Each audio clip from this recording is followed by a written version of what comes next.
Yeah, it is Weather Watchers Worldwide. I'm meteorologist Robert Speta. That's meteorologist Lee Southwick, and there's our chief meteorologist Lewis Turner. Thanks for having me on your program, guys. Appreciate your time. Can't believe we invited you back after last time. Well, I'll keep that in mind. I mean, what were you talking about? Last week, Lou got a 4 out of 4 on our AI Are we doing AI slop again today? Or No. Oh, you're giving it a break because I run away with it every single time. Before we get started, have either of you had a haircut or anything cosmetic lately? I mean, I've trimmed my beard. That's about the Okay. extent Lee, of anything it. new with you? Oh, I think I haven't gotten a haircut since late January. Okay, perfect. Just making sure. Because if I don't immediately compliment Ross on his haircuts during our 4:30 stream, he is crabby for an entire segment. I have lost a little bit of weight, and you haven't said anything. Okay, there you go. So- You know what? I have noticed you. Well, you didn't say anything. I didn't know the appropriate way to do that. You know, hey, Yeah, right? you're not so much of a slob anymore, Robert. You've been running a lot. So what are you know saying? not- I was fat before? Exactly. That's the problem with complimenting somebody for weight loss. But you are running a lot. In fact, I know we'll talk about this, but you've got the gate coming up. Yeah, and, I got a lot of people forecast do, for but it in here. That's exciting. So while I have pirated this broadcast, so forgive me, but I did want to get that little piece of He's housekeeping out looking of the way. he's fishing for compliments. I have both He's like, I have to compliment everybody else. Believe you me, I've done nothing with myself. You got the new haircut. No one has said anything. I'm retrograding. I'm going in the wrong direction. What's the run of show today, guys? What are we doing? So we had a lunar eclipse this morning here on the First Coast. Take a look at that. Womp, Womp womp. is Sorry. exactly it. But we did get photos from around the world because this did not only encompass the East Coast, it encompassed the West Coast, all across the Pacific Ocean, and even parts of East Asia. Also, some fun in the snow. I got a little surprise video here. I don't know if Lou, have you seen this one with the horses, but Nope. it's Can't wait. the next Olympic sport. Okay. I vote for that. And we're going to take a look at that local forecast as we're talking about with the Gate River Run.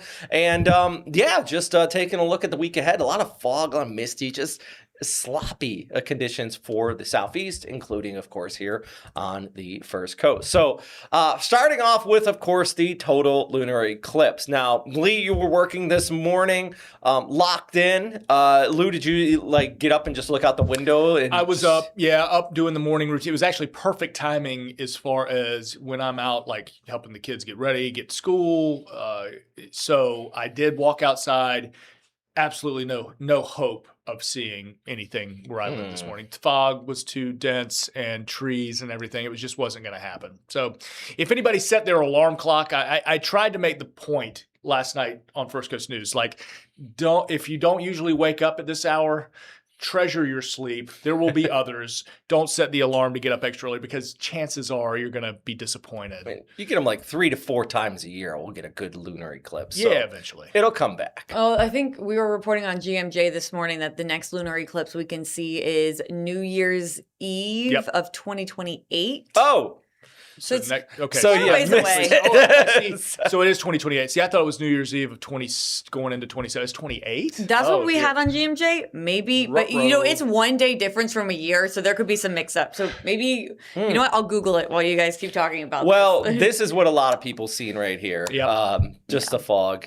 And I was hoping that our tower cam here in downtown Jacksonville at the top of the tower, what is that, 1,200 feet up, I think? Or Yeah, we were real hopeful this morning and real disappointed when we got in. It was just a wall of cloud. Bob submits a lot of pictures. He's a professional photographer. He puts his watermark on it. We have permission to use. He submits to Weather Watchers, which gives us his permission to post. I appreciate Bob. Do we have any? I used one of his pictures in a social media video the other day. How do we know his last name? Have you met him before? Is it Egger? Oh, Bob I have not met him. I want to make sure I'm saying anyway, Bob. If you're watching, you're streaming along. Would you just let me know? I'd appreciate it because you Egger or Eager? Eager, Bob Eager. I'm gonna something like that. But my guy, he's one of the all stars on the Weather Watchers Facebook page, along with Brenda, kind of a few names that you don't come at me because I've mentioned a few before. But go to that page, and whether you're a photographer or not, the weather story is told really well here visually. Many days, whether it's fog or beautiful conditions, we've got our usual suspects always submitting pictures early morning and sunsets, sunrises, and things like that. Well, This right here, by the way, is from one of our weather watchers out of Tom. St. Augustine, Tom Markowski. And that is the only lunar eclipse photo we got. Yikes. Yeah. I mean, And through the trees, too, I which do is like impressive. when it's through the trees like this. It gives us a kind of, what is it, perspective? Correct. And you can see that it's eclipsing there. So I thought it was a good The a eclipse good is one eclipsing. photo that we got. Is the action word for that eclipsing? We're in the gerund of eclipsing. Is it eclipsing? Yeah, I think you. Yeah, I think It sounds I think right. it's spot on. Oh yeah. Yeah, Sounds right to me. it's a nicely composed photo. You eclipsing. can make out the trees. You can make, and the trees being a culprit for many of us, you know. But this Tom so got low us- on the horizon, right? Yeah, that was the problem. You know, with it occurring, 6:30ish, whatever, right at the time of moon setting. You know, you had to get lucky with timing. We did not. Yeah, Well- you guys are getting confused. I am trying to look up. I said, next lunar eclipse, Florida. And while there might be a partial one that we can see later this month, now I'm seeing 2029. June 2029 is what a couple of sources are saying. So Oh.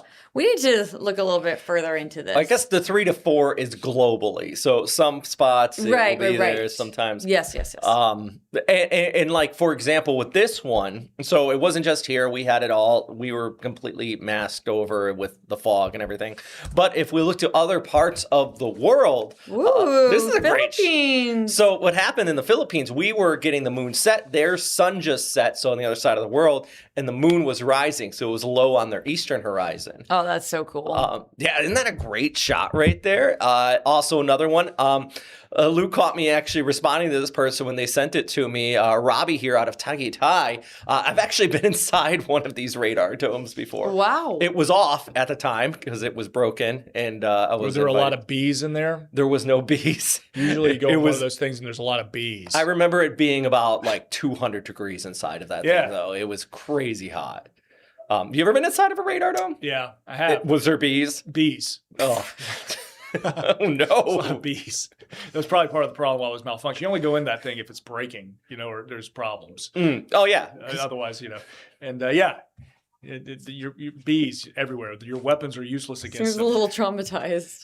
Yeah. There's always bees or wasps in one of those things. We need to get our friends from the National Weather Service out of Jacksonville and be like, so are there bees? He's right. There's always bees. And if there are no bees, can we please let Lou have a tour of it so his fear of the You can get, bees and the like, radar are you can get that fear down. Trauma. This out of New Zealand, they also saw the eclipse out there in the southern hemisphere. Nice. And then we can wrap it up. This is another one out of the Philippines here. I like the lunar eclipse henge.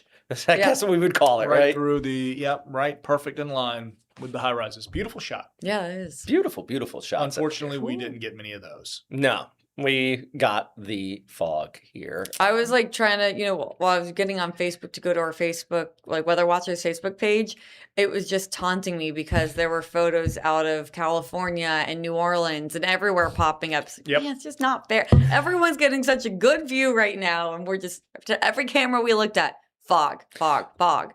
Or low cloud cover. Some areas didn't even have the surface fog, but still those low clouds completely blocked it. One other thing I want to show is between these two photos, and a lot of people have been asking, so a lot of these times these photos like this are taken on a telescope or a good long high resolution camera. Yeah, that's the word I'm looking for. Camera. Like a zoomed in, like this one right here definitely was a zoomed in, good, expensive camera versus this one here, which was your phone. I've seen some people commenting what I expect versus what I got on my cell phone. And yeah, I mean, I'm happy you're going out there and looking, but do remember that a lot of these really zoomed in stuff is not taken on your iPhone. This is people are coming out here with their good, expensive cameras. Yeah, but I will say I was proud of the lunar eclipse I saw in maybe 3 or 4 years ago, where there was a very obvious red dot on my screen from my iPhone, and I was pretty proud of that red dot. Nice. I think it was 2 years ago, actually. We had one right here, and on the first coast, we had a good one. And that one was in the middle of the night. Yeah, I see. Okay, I'm thinking back. I was still working in New Orleans at the time, so that's how I know. I'm proud of those iPhone photos that I got. Nice. So on the other side of things, so we're talking about astronomy here. Let's talk about it is still the beginning of March. We just wrapped up February. We got some wintry weather here. Looking at the Northeast, some messy weather. But I want to share with both of you some video out of Maine. If you want. Lou hasn't seen this yet. This is what I vote for the next Olympics for. They're skiing being pulled by horses. I see, because I heard your horse snow. So it's called skijoring. Skijoring? Skijoring, yeah. Skijor, like the right, yeah. It's when you you ski and get pulled by a horse because. I mean, they can't water ski there right now like we can. I think this is great. Yeah. I would be. Horse loves dangerous. it. Skier loves it. Gotta jump. Ooh, jumps. So we were talking about the winning money. So like adults, you won like $500 something, and then the kids won like $300. But that just doesn't seem like enough because there's a lot of things that could go wrong here.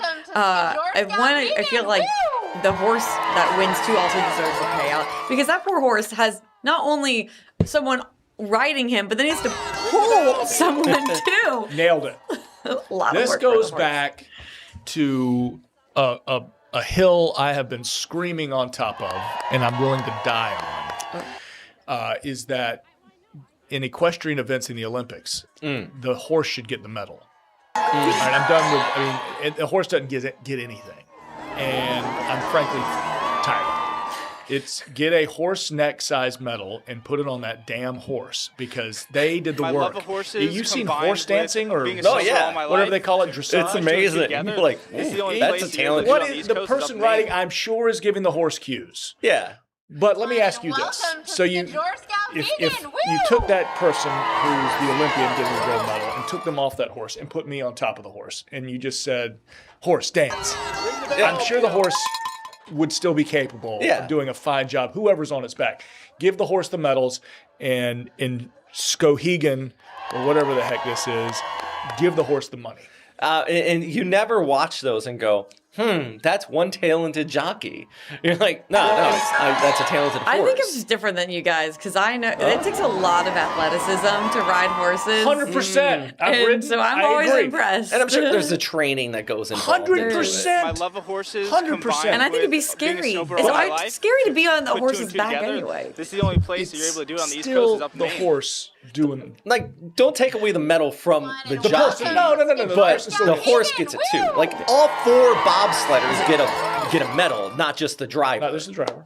And and the horse as well gets it. 100%. The horse has to be flown to wherever Olympic venue we're going in. Oh yeah, I feel so bad for this horse. They've got to go. I mean, you know what I mean? Like this horse has exerted itself, and this horse right here is saying to himself, "Where's my oat bag, man? You know, like, do I get extra oats this time? What about an apple? Maybe gold medal." That's my platform, and when I ultimately, decide to get into politics or whatever it may be, my love of number one thing on my platform combined is with being a snowboarder all my life. Put two and two Get together. horse medals. This is the only place that you're able to do it on the East Coast is up in Maine. Maybe like horseshoes that are gold plated. Oh, there you go. Something that's useful. Utilitarian for the horse.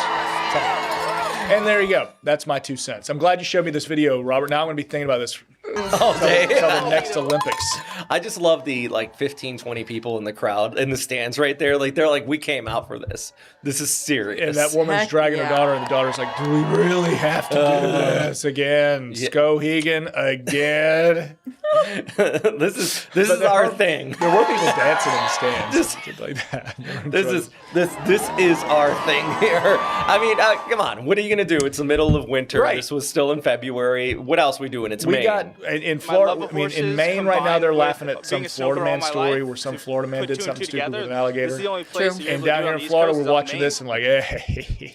We're thinking about our 80s in our forecast. I'm like, yeah, I'd rather water skiing. We come up to like the snake hunt in the summer or something. They're probably like, yep. No, we'll give the snakes the gold medal if they avoid hunt. I was like, because it's St. Columbus.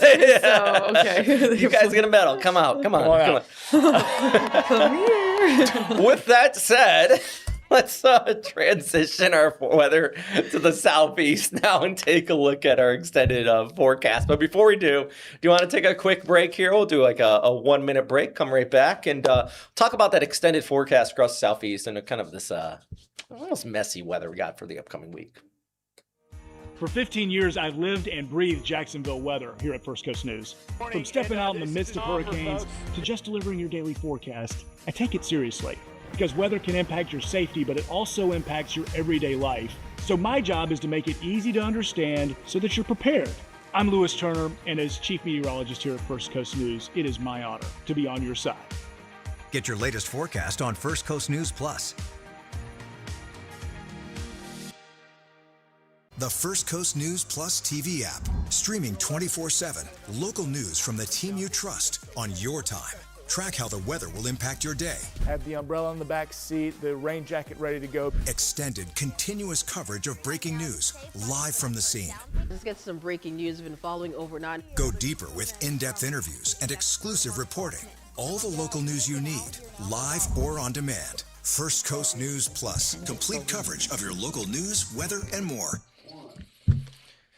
All right, welcome back. Let's talk about that local forecast for Jacksonville and the First Coast. So today, we had the foggy start, but looking kind of nice this afternoon. As long as these clouds lift and clear, then warming up too. But for inland spots, so that 77 is for the Jacksonville airport. Inland, we're middle to upper 70s, but along the beaches, you will be cooler. Your highs are going to stay in the 60s and low 70s. And all this due to this onshore breeze we're seeing, not only for today, but throughout the upcoming week. Either you know what the current sea surface temperature is right now out there just off of Jacksonville like Beach? 57, 50, 58, yeah. something like that. Yeah, it's not warm. You know, It- so still cool. Keeping the things cool at the beach. It really is like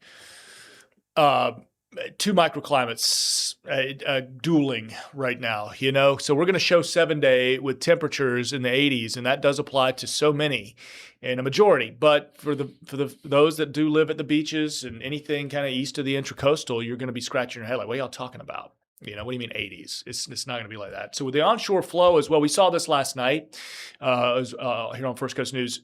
The showers coming in. So again, very isolated chance of getting a shower primarily at the coast, because once they move on shore, they lose a little bit of their juice and fall apart. So we were watching a couple of rain showers move on shore just north of Volano Beach, so kind of that GTM area and south of Michler's.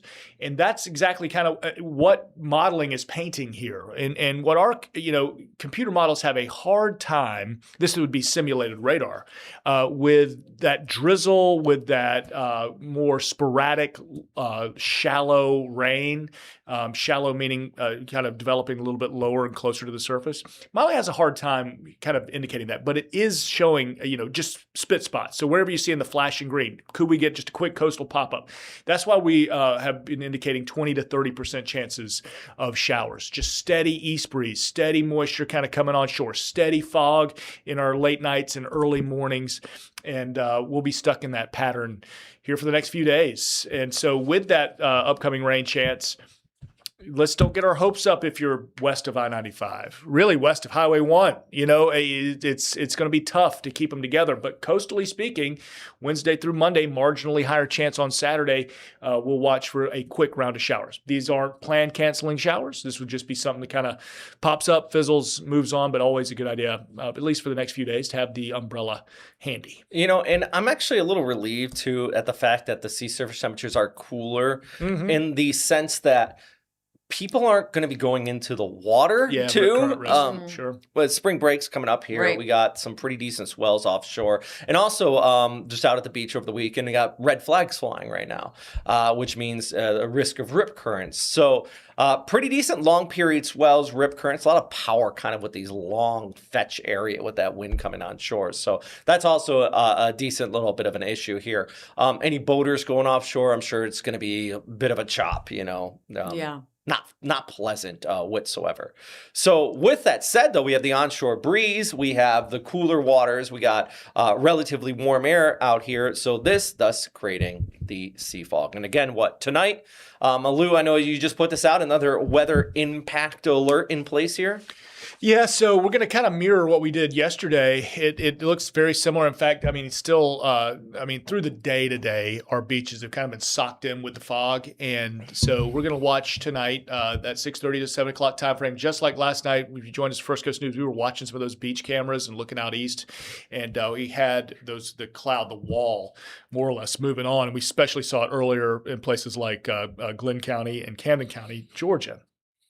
So we'll do that again. So we'll see dense fog, that sea fog, taking visibilities down to near 0, quarter mile or less even. That'll slow you down as you begin. If any, running around tonight at the beaches, but then tomorrow morning, as we get into our Wednesday morning commutes, I want you to be extra careful. Give yourself plenty of extra time. Kids who may be walkers or bikers to school might be the kind of morning we say, hey, we're going to change our plans up, which may add 20, 30 minutes to your day, but you might want to drop the kids off just in case, or at least, at the very least, put them in very bright colored reflective clothing, have the lights on the bike, and be good to go that way. Because in these neighborhoods where you don't have a lot of street lights, things like that, it gets dark and you're going to have some visibility issues. Want you extra keenly aware of that. And that's through the morning. So really 8, 9 o'clock, we'll see this set up yet again. Most of that dense fog, though, we're seeing line up on our beaches, pushing back to the west. And I will say this morning, there are places like Lake City, for instance, low cloud cover, still a dreary, gloomy start to the day, but visibility was still at 10 miles. You didn't have the fog.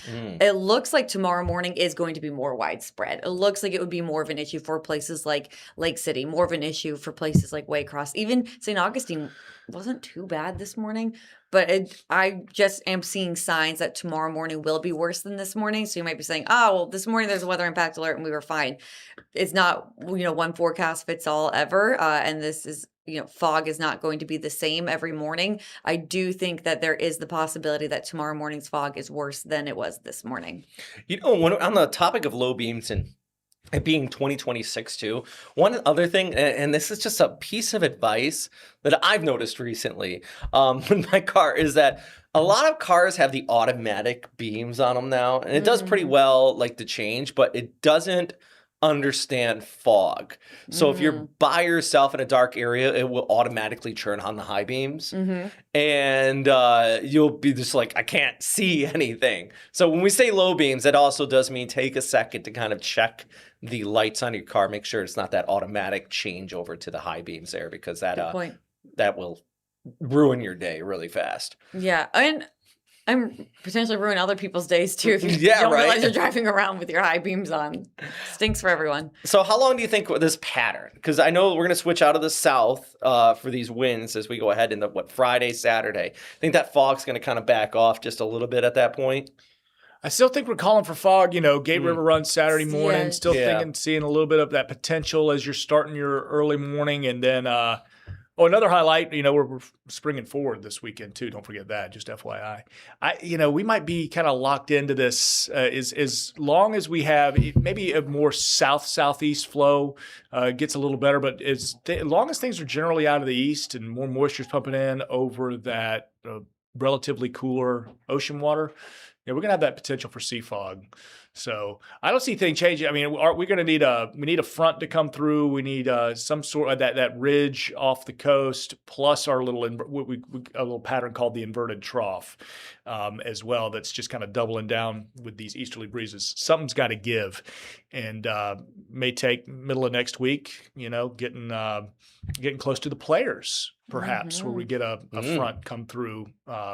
Which is long-range modeling, and you give that its 2 cents worth, but just monitor before we really kind of change. Thursday into Friday, kind of now would be the time frame that we were watching. Yeah, exactly. So maybe Thursday, if timing were to hold out, here we are 9 days out, but or 10. But if timing were to hold, it'd be a Thursday night, maybe get play in Thursday, and then have a little bit of a change Wednesday with some northwest winds and some colder temperatures. Not true cold snap, not freezing, but a little blustery Wednesday or Friday. Excuse me, I'm getting my rounds 1 and 2 all mixed up. But, it'd be interesting conditions for the first couple rounds of the players. And that is way too ahead of ourselves. But to answer Robert's question, that might be what it takes to kind of break this pattern.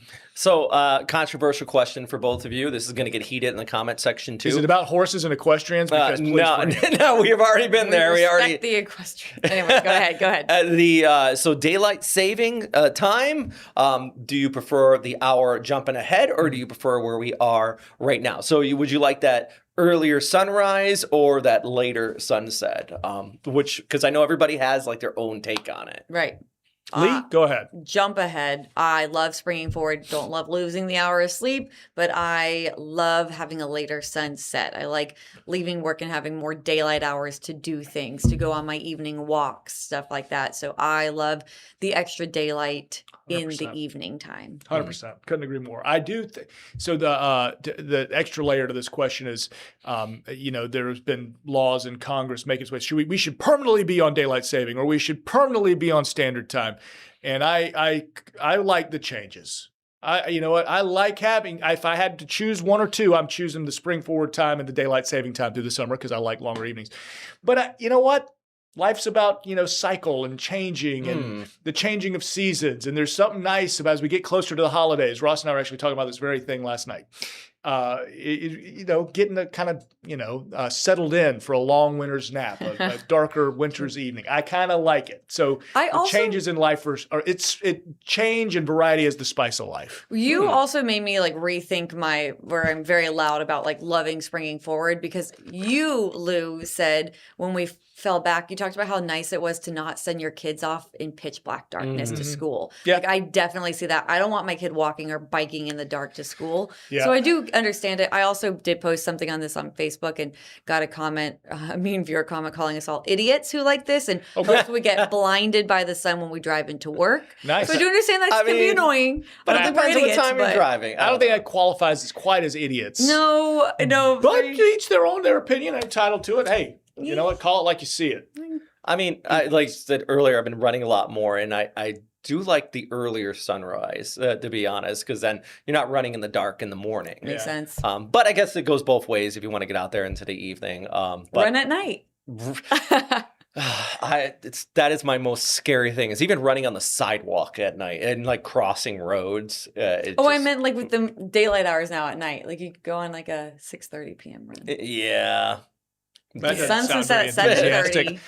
He likes to do it when he's fresh and bright-eyed, and right out of bed, spring out and go run it. Going in the morning. And with that note, the Gate River Run coming up here on 7 a.m. Jacksonville Shipyards, downtown Jacksonville, 15K.